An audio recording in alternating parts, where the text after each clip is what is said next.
The atmosphere in the packed congressional hearing room was tense even before Representative Jasmine Crockett and Karoline Leavitt took their seats at the front of the panel.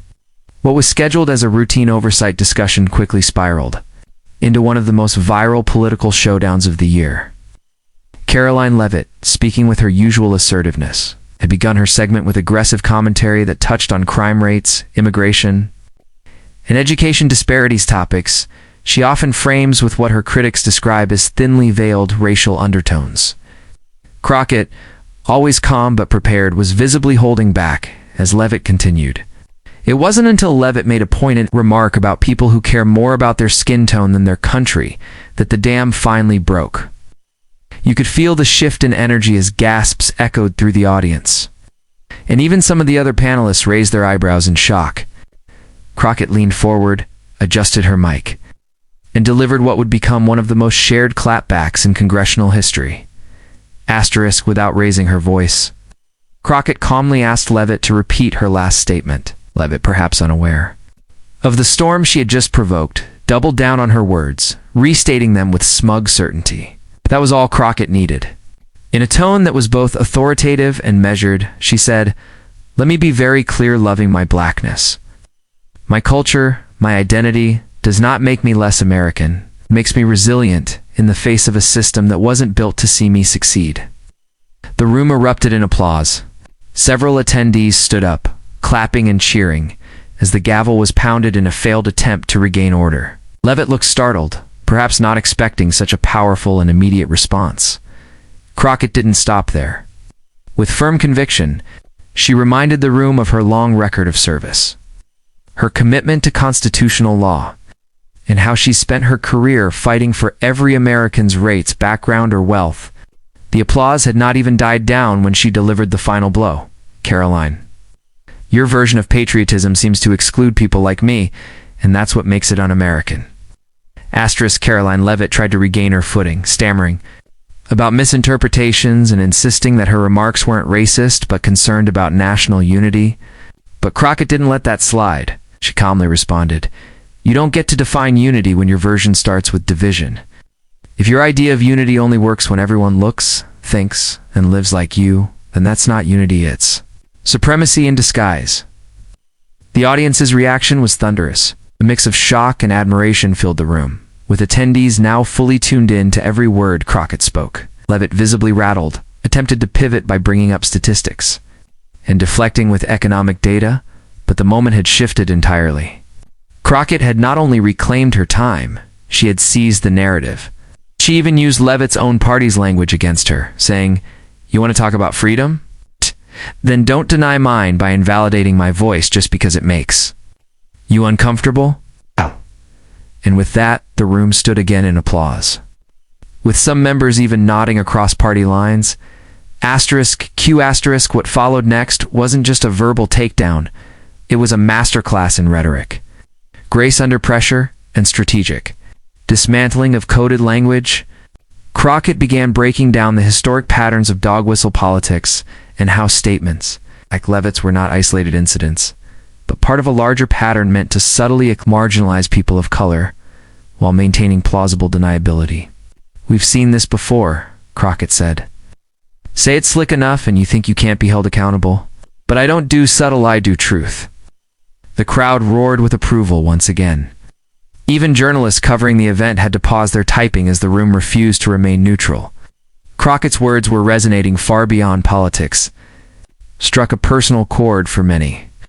Her refusal to back down, her clarity in naming the issue for what it was, and her insistence that respect must be mutual sent a strong message, not only to Leavitt, but to anyone watching. Meanwhile, Leavitt tried to regain ground by accusing Crockett of playing the race card to avoid serious policy debate, a phrase that only added fuel to the fire. Crockett immediately pushed back. "You don't get to gaslight me into silence. This isn't a card, it's a lived reality. And unlike you, I can walk and chew gum. I can talk about policy and still defend my dignity." The reaction this time was more than applause, was a standing ovation from nearly half the audience. Even some of the other representatives present couldn't help but look impressed. The chair of the committee, struggling to restore order, asked for quiet, but the energy in the room was unstoppable. Crockett had transformed what began as an uncomfortable confrontation into a moment of public empowerment. Every sentence, every pause carried the weight of generations who had been told to sit down and be quiet, and she wasn't having it. Asterisk reporters swarmed social media with live updates, and within minutes, clips of Crockett's clapback began circulating. Online, hashtags like hashtag Crockett clapback, hashtag say it louder, and hashtag we stand with Jasmine trended across Twitter and Instagram. Activists, celebrities, and academics began reposting the video, calling it a defining moment for the modern political landscape. People praised Crockett, not just for shutting down Leavitt's offensive remarks, but for doing so with dignity, composure, and facts. Late-night talk shows began writing their monologues around the moment. TikTok creators started lip-syncing her lines. It wasn't just a political victory, it had become a cultural moment. In a time when so many are fatigued by performative outrage and empty apologies, Crockett's response was seen as authentic and necessary. She didn't ask for the moment, but when it arrived, she didn't flinch, and the world noticed. Asterisk as the clip gained traction. Political analysts weighed in. Some conservative voices attempted damage control, claiming that Leavitt had been misunderstood or taken out of context, but the full recording showed otherwise. The pattern was undeniable. Veiled language framed to appear neutral, but intended to provoke. Crockett had simply refused to let it go unchecked. Progressive leaders commended her for using her platform not just to speak up, but to educate in real time. She made it impossible for anyone in that room to pretend they didn't hear what they heard, one commentator said. Meanwhile, Leavitt's team released a statement, doubling down on her original comments, framing the exchange as an example of identity politics overshadowing real debate. But the damage was done. Polls taken in the days following the exchange showed a surge in support for Crockett, especially among younger voters and minority communities who felt seen and heard in her words. Asterisk back on Capitol Hill. The atmosphere was electric. Crockett walked into her next hearing to a standing ovation from her colleagues. A rare and emotional show of support in a chamber often divided by party and ideology. She later addressed the moment in an impromptu press conference, saying she didn't plan to make headlines, but simply couldn't let ignorance go unchecked on her watch. She stressed the need for real conversations about racism, microaggressions, and accountability, especially among elected officials who hold power over people's lives. "This isn't about me feeling offended," she said. "It's about us creating a space where leadership means listening, not belittling." As journalists asked her what she would say to young black girls watching the moment, she paused, smiled, and said, "Don't let anyone shame you for knowing your worth. Stand in it. Speak in it. That's how we change the world." Asterisk. Leavitt, meanwhile, faced growing criticism from within her own ranks. Some party members privately expressed frustration that her remarks had overshadowed their legislative agenda and created another PR crisis.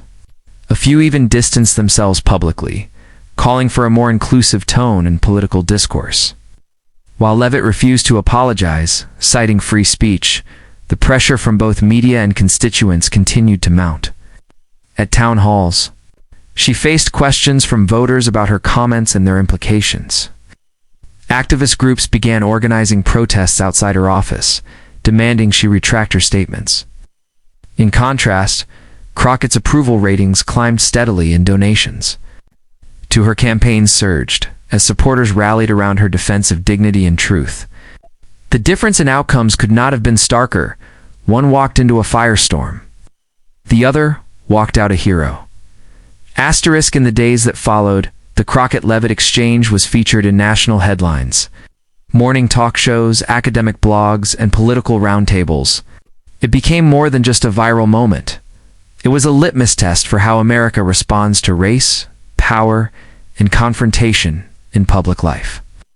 Crockett's refusal to back down reminded people that courage isn't always loud, but it is always clear. She didn't yell, she didn't insult, she educated, she empowered, and she dismantled ignorance with elegance. That day, she didn't just shut down a remark, she opened a conversation. And as the applause still echoed in the hearts of viewers across the country, it was clear that this wasn't the end of the story. It was just the beginning of a larger movement for respect, representation, and real accountability, and Jasmine Crockett stood right at the front of it.